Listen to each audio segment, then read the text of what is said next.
well as everybody.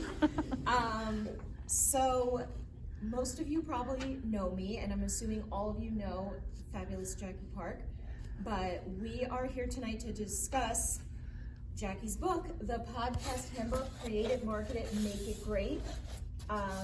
Jackie is a communications wizard. She knows her stuff, and she was kind enough to put it all in this book so that you can know it too.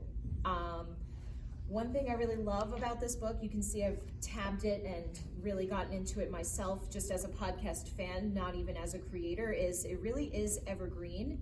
You can pick it up, read a chapter, get something out of it, put it down, come back a week later, read another sentence, get something out of it. It really is, as the title says, a handbook. It's here for you, whatever stage you're at.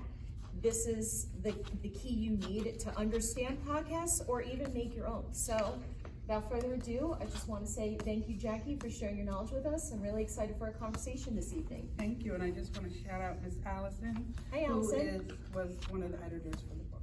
Great job, Allison. Yeah. Great job.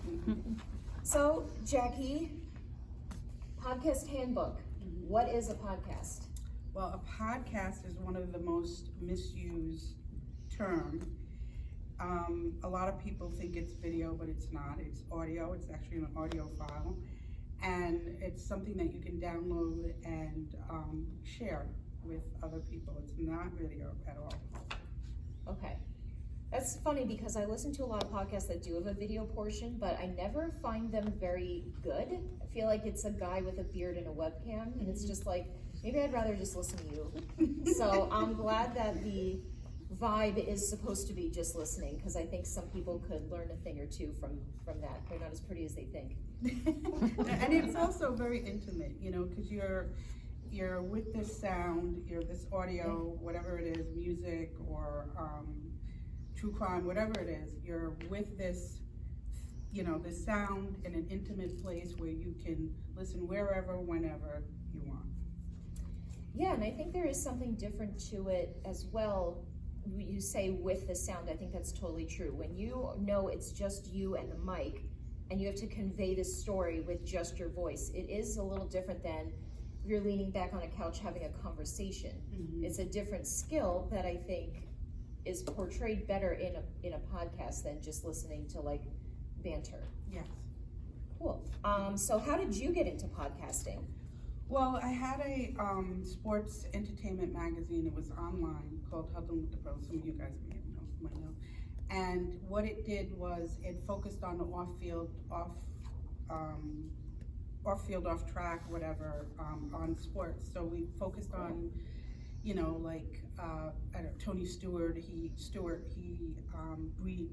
at the time a lot of people didn't know it. Now they probably know, but he you know, brought up racehorses, greyhound racehorses, and things like that. So we focused on that. And then in, I guess about 2014, I wanted to reinvent it. I just had it in my blood. I wanted to reinvent it with the same core values. And unfortunately, storytelling is the way of the world now. Back then it wasn't, but now it's like part of our advertising, part of everything. So what I thought was unique back then is not unique now. So a coworker of mine asked a coworker of mine if her sister, who's a litigation publicist, could, you know, help me out with, you know, do some publicity on this. And she said, you know what? I have a friend who does marketing. So let me, you know, I'll set up a meeting with you guys. And I did, and he said, Jackie, this is not unique, you know? That's rough. Yeah, he did. He said, this is not unique. Everybody's doing this a dime a dozen. Do yourself a favor and create a podcast. I'm like, a podcast? What the heck is a podcast? And he told me about Blog Talk Radio, and so that's when I did some research and got started. So you touched on a lot of really interesting things there about how storytelling is marketing. Mm-hmm. And you know, we live in a capitalist society. We can't go anywhere without being influenced by marketing. So that's a huge part of it. You talked about Blog Talk Radio. which is a tool that I don't know if everyone in here is familiar with, so why don't you explain that a little bit more? Blog Talk Radio is actually one of the, I think it's one of the best podcast platforms because it allows you to broadcast live. Yeah. And it also provides like numbers for people to dial in and things like that. But the problem is with broadcast is that their customer service is horrible. Oh gosh. It is. But they know that they're one of the best, so they don't have to change because they cater to their, clients, like their celebrity clients and things like that. So, and then you get these intrusive ads, which are terrible on your site. So the more you subscribe, the more those intrusive ads disappear. And but it's great because it allows people to, if you want to do it live or even tape it, it allows people your guests to dial in, and they can actually listen to the show. It really gives a professional feel to it. But like I said, I had some great guests that they didn't. We had technical issues and it didn't end up recording, and when you try to reach them, there's this you have to fill out a form, and it was just ridiculous. Yeah, customer service is tricky, but I guess you touch on something there where it's like it really is true. If you are the main guy in the market or the main product in the market, your customer service can be lackluster because people keep coming back anyway. Yeah, and you can from a legal standpoint too, you can, if you're the only game and you can set prices, right? And you can, you monopolize the market, and and people get screwed in the process. Well, there's other tools out there which we'll talk about in a little bit. It's interesting to hear and the book goes into this in a lot of detail. I'm not bashing it. It sounds like I'm bashing. No, it's actually really cool with the dial-in. Yeah, but it's the only one that does that. So and that's good to know because when I read the book, you mentioned that tool and a bunch of other alternatives, and it's good to know that there are alternatives, or the fact that you can have a podcast where people can dial in live. I almost equate that to a radio show, but to know you can do that in a podcast setting is not something I think is really inherently obvious to a novice like myself. So for more info like that or other platforms that you can host on, you got to get a copy of the book. So in your book, you ask readers, why do you want to start a podcast? And I think one answer to that is marketing, that we kind of already said. But why is it so important? You ask that of your readers. Why is it so important that they ask themselves that and really spend some time considering that before they make the leap in getting started? Like any business you start, you have to know your objective. You have to know your motivation.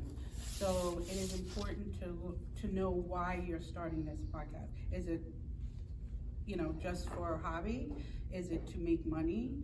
Because that will determine the quality of the podcast. Because if you're trying to start up something that is serious and you want to generate revenue, you're not going to, set up something on the phone or some crazy microphone. You want to sound professional. You want to sound. You want to make sure your quality is pristine, and you want to make sure that your show is edited properly and all this. That's important. Yeah, and you talk about that in the book too. Like, if you're going to go ahead and make it and you want it to become something, you want to make great, as your subtitle suggests, you have to really commit. And it's hard to commit, like you're saying, if you don't have an objective lined out first. You have to say, what am I even committing to? Mm-hmm. You have to start with the end in mind.